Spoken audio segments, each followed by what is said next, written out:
island nation of Mauritius is home to some of the most pristine maritime ecosystems in the world.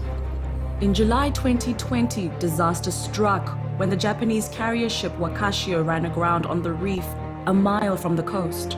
Over the following 2 weeks, NGOs mobilized foreign aid. But then the ship broke in two, spilling an estimated 1,000 tons of fuel oil into the pristine lagoon.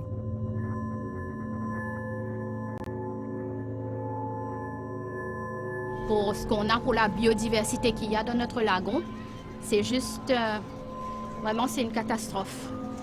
On n'a pas de mots pour décrire, en fait, ce qui se passe en ce moment. Il y a beaucoup de poissons morts, des crabes morts, mais tout ça c'est une catastrophe écologique inexplicable, on ne peut pas expliquer ça.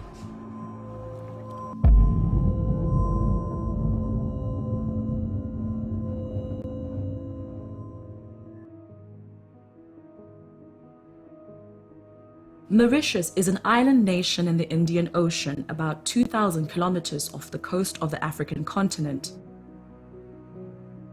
The country is home to some of the world's rarest plants and animals. Mauritius is surrounded by more than 150 kilometers of white sandy beaches, and the lagoons are protected from the open sea by the world's third largest coral reef, which surrounds the island.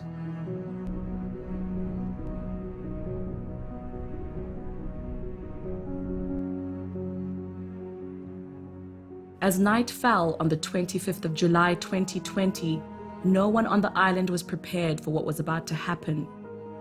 Life on Mauritius was about to be changed forever.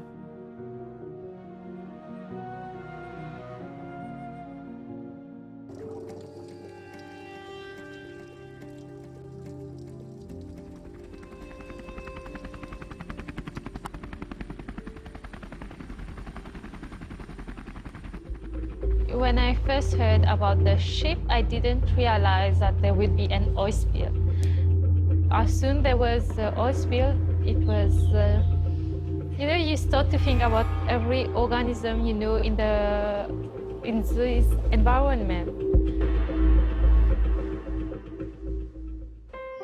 We are well known for our ocean, our mountains, and everything. So if we lose it, we don't have anything. We will just have buildings.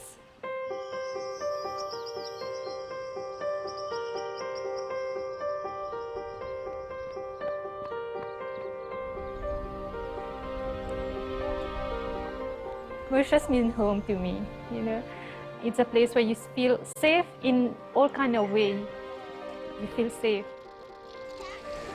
The oil that had spilt was spreading across the coral reefs and the crucial mangrove ecosystem.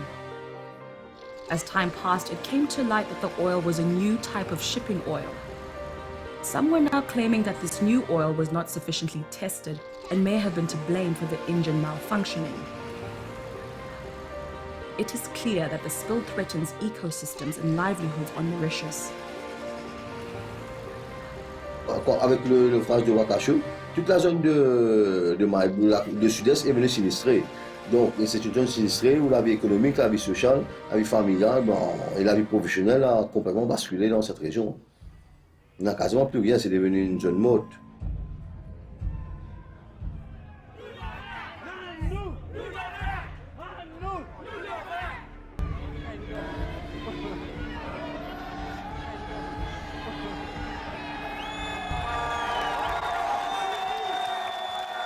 Le naufrage aurait pu être évité si on avait déjà fait le nécessaire, empêcher le bateau de rentrer dans la zone. Deuxième chose aussi qu'on aurait pu faire, c'est que ce que j'ai appris, c'est que le bateau est rentré avec 150 000 tonnes d'eau comme ballast à vérifier, à confirmer. Si on avait enlevé l'eau, c'était facile de tirer le bateau sur les rochers.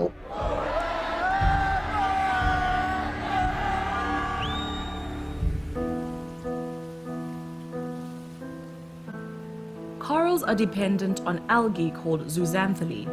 When they are under stress from high temperatures or other threats like an oil spill, the zooxanthellae abandon their coral hosts in a process called bleaching.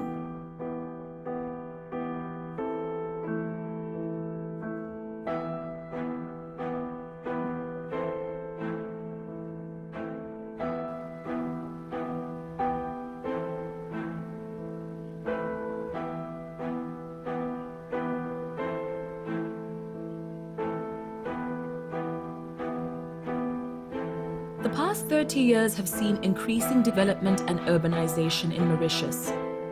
But there are still areas that live in the traditional way. Many still make a direct living from the sea.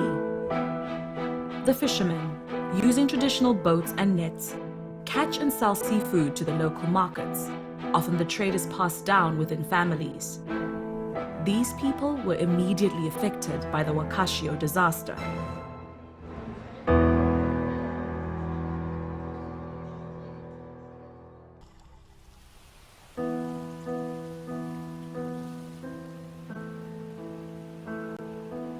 At the scene of the oil spill, fishermen are prohibited from going out to fish.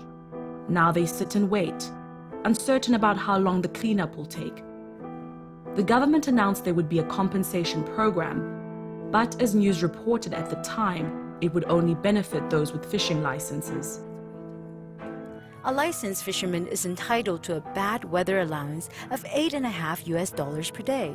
They also received government subsidies during the COVID-19 lockdown, and now he'll receive about $250 per month while all water activities are banned. Currently, there are about 2,000 licensed artisanal fishermen in Mauritius, but many more are unlicensed and thus not entitled to government financial assistance.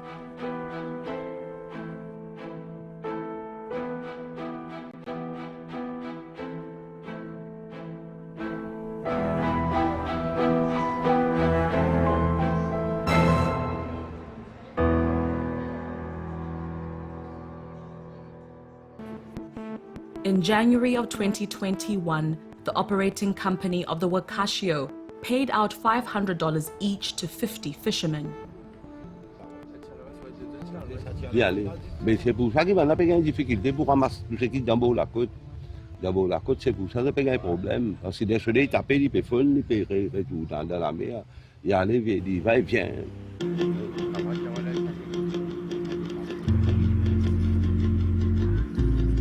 The acute crisis has passed, and a majority of the visible oil has been cleaned. Now, only time will tell how resilient the ecosystem will be. Meanwhile, people are hopeful that life can return somewhat to normal.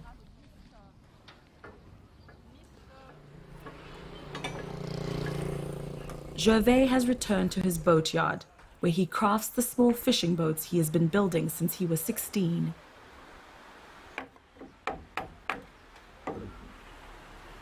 Après un an, ça veut dire qu'il va dire nous protéger, nous protège tout, nous protège nous lagons, nous protège nous corail, nous protège nous la mer.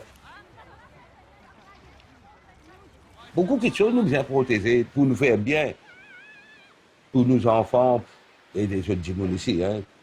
Tous ceux qui sont étrangers aussi, nous contents.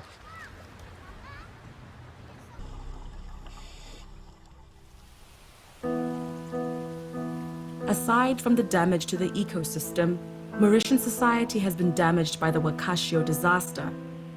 But Mauritians have pulled together to reduce the impact and to make sure it does not happen again.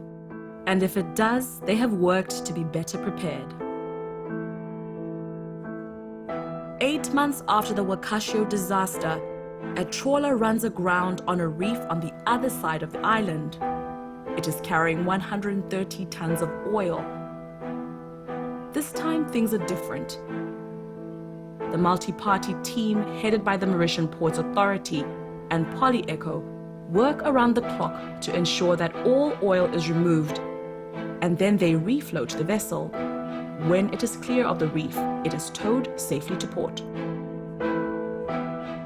While the largest socio-political issues are far from over, it seems that as far as shipwrecks go, Mauritius has learned some valuable lessons.